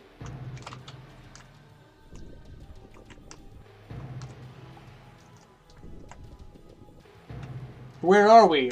Oh, in the labyrinth. Our way back got destroyed. Maybe this way will work if we use the hook again.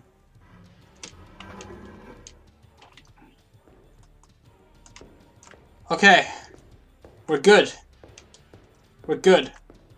Oh no! Platforming.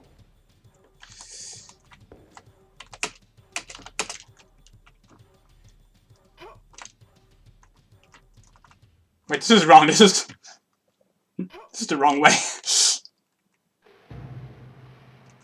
Oh, it's okay. We can walk this way as well. I just realized I made the wrong turn there. This is heading back into the chambers. Let's just wade through the water and go through this hole here. It happens. Sometimes you walk the wrong way, you know. There's no shame in that. Can we get up here? Do we have to walk from this? We have to go from the other platform. Okay. Got it. Can you please run?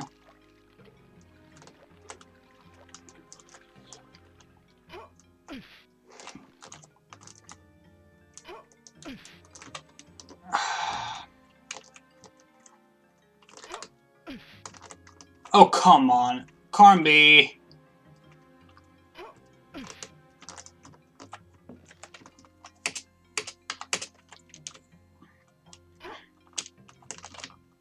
Okay. Let's walk the right way this time.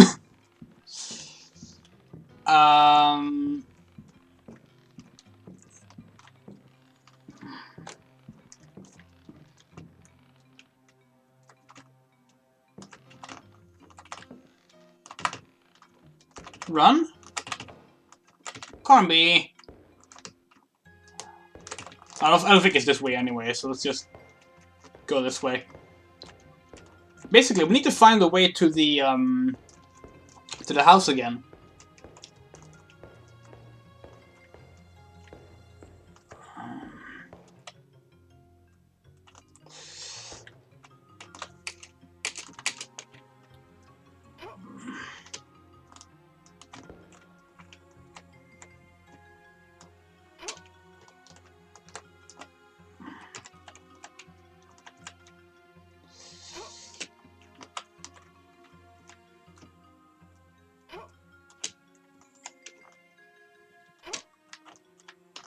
So basically, I accidentally walked out here when I should have gone in the other direction.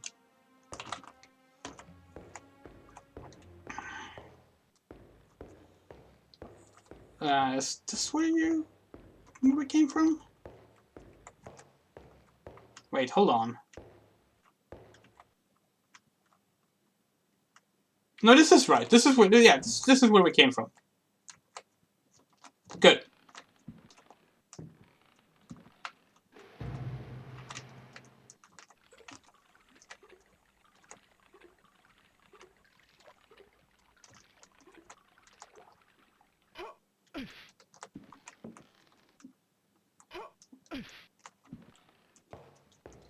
Alright. Let's hope our good friend the Chthonian doesn't get in the way.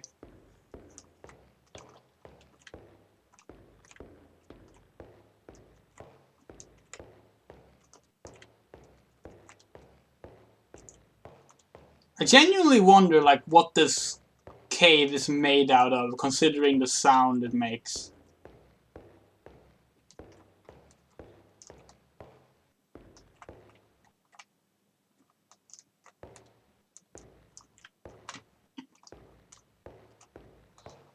So, let's say you play the entire game and you get here. Only to realize this way is blocked because you didn't move the barrels in the basement. You cannot beat the game because of a thing you missed right at the start.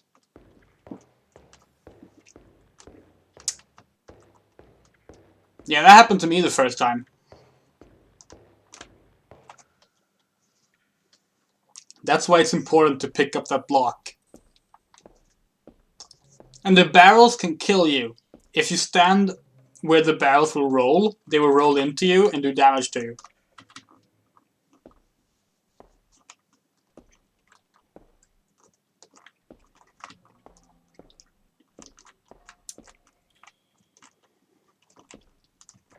This game, it's unforgivable at times. But we did it. We saved the day. We didn't get the piano we came here for. But, you know, killed the demon pirate. That's something. That jump of joy is brilliant.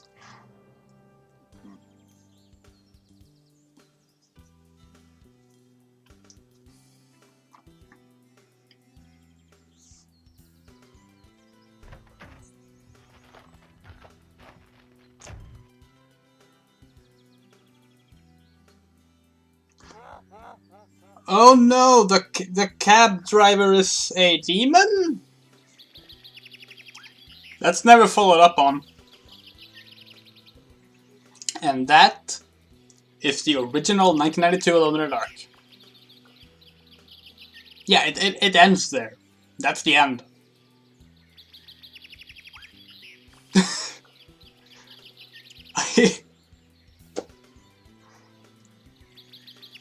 It's a very interesting way to end the game. But I love it. Like, I really do love this game. And I'm glad I got to replay it again for Halloween. It took a little longer than I expected because of voice acting and some bad RNG and just some bad deaths I ran into as well. But I still love it. Like, I love this game. It's a classic. The sequels are not as good, but they're still fun. Like, I wouldn't mind playing through the entire series again on stream if people would want that. This is the one I know the best. This and the fifth one I know the best. But I do own all 6 games, and I've played through them all multiple times, except for 6, because the game sucks. But I mentioned that there was a cancelled remake of this game. So let's have a look at that, shall we? Just a fun little bonus before we close out the stream. I'm just gonna return to DOS real quick here. I'm going to, let's see, how do we best do this?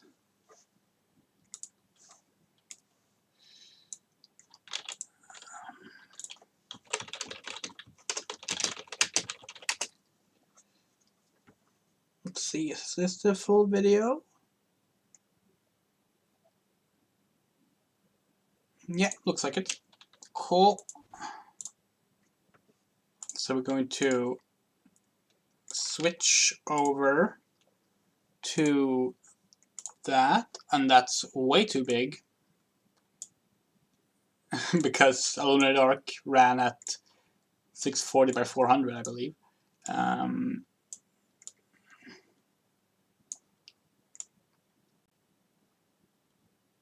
so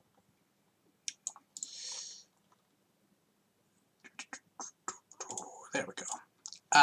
Quick introduction here. The fifth Alone in the Dark game was made by Eden Games. Had a very troubled development. Eden Games were most famous for making the Test Drive Unlimited game, which was a big success.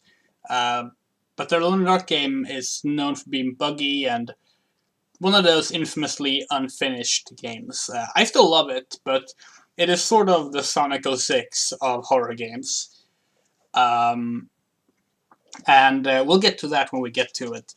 But they were also working on a remake of the first Alone in the Dark to tie in to their new Alone in the Dark.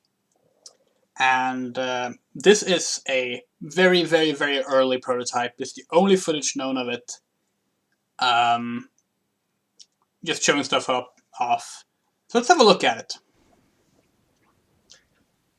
So here we have their Seto Manor again. This will be on the Xbox 360.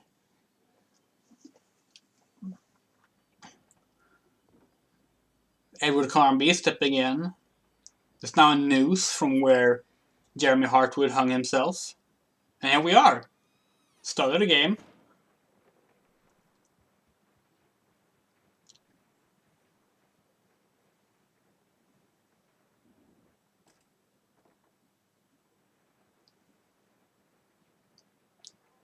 As you can see, there's already some changes made. It's very much in the vein of Resident Evil Remake in that regard, that they wanted to maintain the original game's concept and style, but update it so that, even if you knew the original game, you would get something new out of this. There's an early rifle.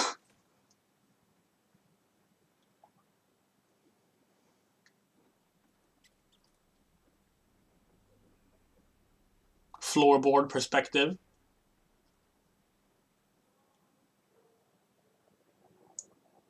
I think it's actually really cool. I like fixed camera angles a lot, and I think they're very much underused these days because people are a bit too fond of camera control games.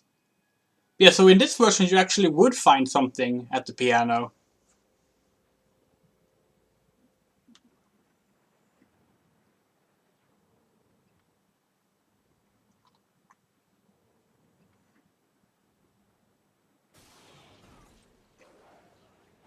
So that creature that's attacking there, which is obviously different from the creature in the original game, that dog-like enemy was actually made for Alone in the Dark 5, but was never used. But it was used in the Uwe Boll Alone in the Dark movie, the first movie, because that movie was largely based on two things: Alone in the Dark 4, The New Nightmare, and a bunch of concept designs from the then in development Alone in the Dark 5.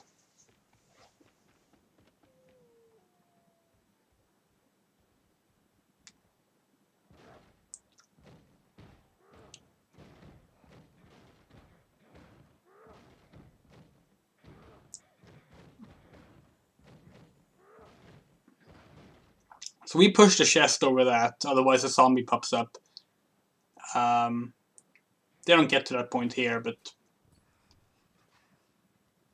maybe they do. Is there a zombie here? Oh, there is. But the zombie is left. Okay, never mind. But yeah, as you can see, it was... Oh no, there's a zombie. What's a cutscene? So this is actually a humans with a Z, which is one of the recurring enemies in Lunar Dark 5. So this is just a placeholder enemy.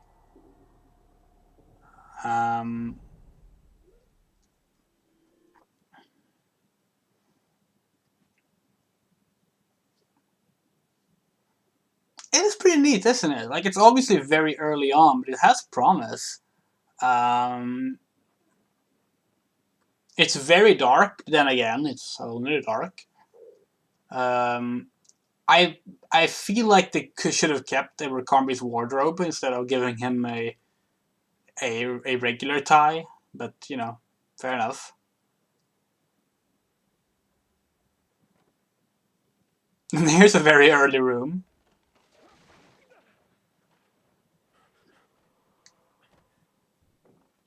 Something I do like, which is you don't really get a good shot of it here because it's not the point of the video. But he actually has the design of a Abercrombie in Alone Dark 5, but like with slick back hair and a mustache to like fit the 1920s look. It was just a nice way to like try and connect the fact that it's the same character. There's like unaging shenanigans that explains that, in case you were wondering. Abercrombie in Alone Dark 5 is 111 years old.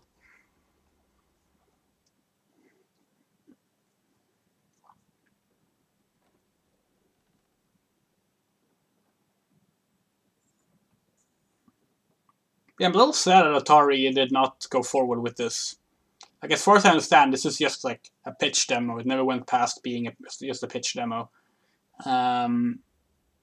It's not the only cancelled Alone in the Dark project, and who knows what they're doing with the franchise now. THQ Nordic bought it from Atari, but they haven't announced anything, and that was years ago now.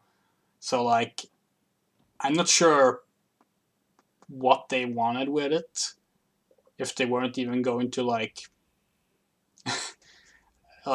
develop anything. I don't like THQ Nordic for a variety of reasons, but yeah, no water. Kept that.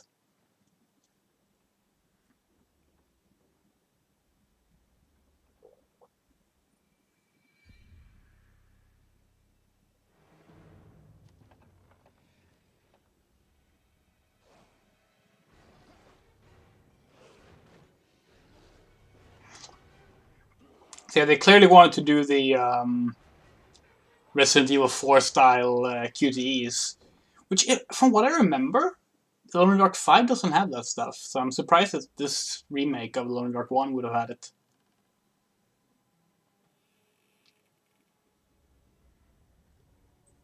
And that's actually a really good look at the character model there. So there's no night gaunts in this version. So it's statues and some purple fog thing. Probably because at this point they'd sort of like given up on the whole Lovecraftian thing. They tried to bring that back in the 6th game, and it's bad. The final boss of the 6th game is Cthulhu. Like, he just appears and you just shoot him to death. I highly recommend checking out my playthrough if just for that moment, because I managed to stun lock Cthulhu from a blind spot. I just stood there with an infinite ammo revolver shooting him to death. It's hilarious.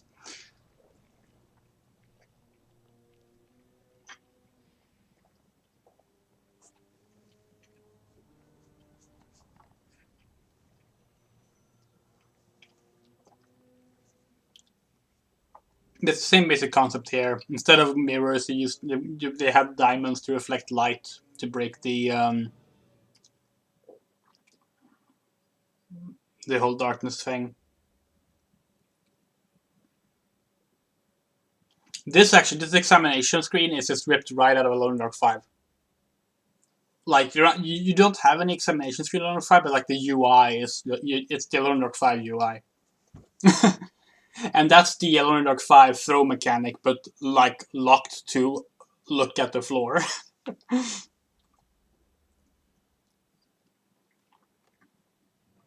The most common way you fight in Alone in Dark 5 is by throwing bottles of alcohol or gasoline and then shooting them with a gun to make them explode. Because fire is the only thing that kills enemies. So it's an odd game. I like it, but it's odd. Ah, look, that's actually a proper Chaosium Call of Cthulhu pentagram, though. Maybe they were going to tie in a bit more Lovecraftian stuff than the removal of the Night Gaunts suggests.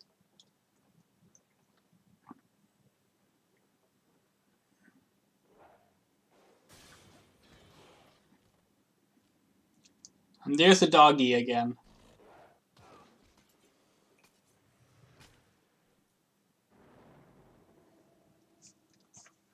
Yeah, so that was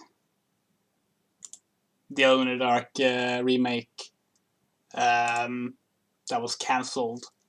I will show you one more thing.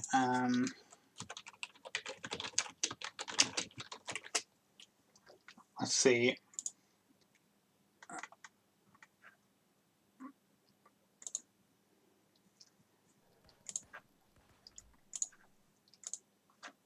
So, okay, here we go. This is my Alone in the Dark 6 playthrough. And as I mentioned, the final boss is Cthulhu. I'm going to mute this because I don't feel like talking over myself. But yeah, apologies for the frame rate. I had a very bad computer at the time. But yeah, so Cthulhu appears. It doesn't look at all like Cthulhu tends to look in any of the depictions of Cthulhu I'm used to seeing. But you know, there he is in all his glory. And I discovered, just by accident, that if you walk over to this container here, Cthulhu doesn't see you. So I'm using the standard starting gun, which just has infinite ammo, just like in Left 4 Dead. This is a 4-player co-op game after all. To kill Cthulhu.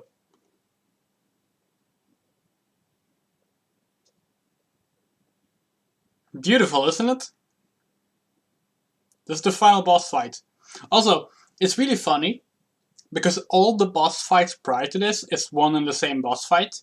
It's an obelisk you have to destroy to stop the summoning of Cthulhu. Then the final boss fight is the same obelisk, but when you destroy it, Cthulhu is summoned. And then you just shoot Cthulhu dead. Meaning that you could have just let any of the obelisks summon Cthulhu, and the game would have been much shorter. It's, like I said, this is my worst game of all time. I mean, if you have friends to play with or just enjoy commentating on stuff, it can be so bad it's good funny. So bad it's good funny. It can be a funny bad, but it's just awful. So I want to point this out as well. Cthulhu T-posing. This is Cthulhu's T-pose. And note that all the I guess we'll call them tentacles, just stand out. They remain like that for the entire death animation. And then, so how does the last game in the Alone in the Dark saga end? Right? So you killed Cthulhu, or you banished Cthulhu from the material realm, or whatever. It ends with this screen, with the UI still covering some of the text. Congratulations! You, there's some bad kerning there on the text, had driven back the force of the old ones, prevented a great calamity. But evil of this magnitude can never be truly defeated, even now, from between folds of eternal darkness, Cthulhu waits streaming. One day will rise anew. Already there are rumors of strange, swirling portals materializing around Lorwich. It's odd, because we just stopped, but you know. When the time comes, will you ready to face the darkness again? The Alone in the Dark saga continues. There has not been a game since. The Alone in the Dark saga has in fact not continued. This game did so poorly, Atari straight up sold the IP off. Now, they did patch the game. At that point I had a better computer. So I actually went out and played it again. And I can see that there's better frame rate for starters. The game is slightly more competent, but it's still god-awful. Like, it's completely broken. And It's just bad. Like, it's really bad. Also, this character, I forget his name. It's something like Jeremy Carnby or something.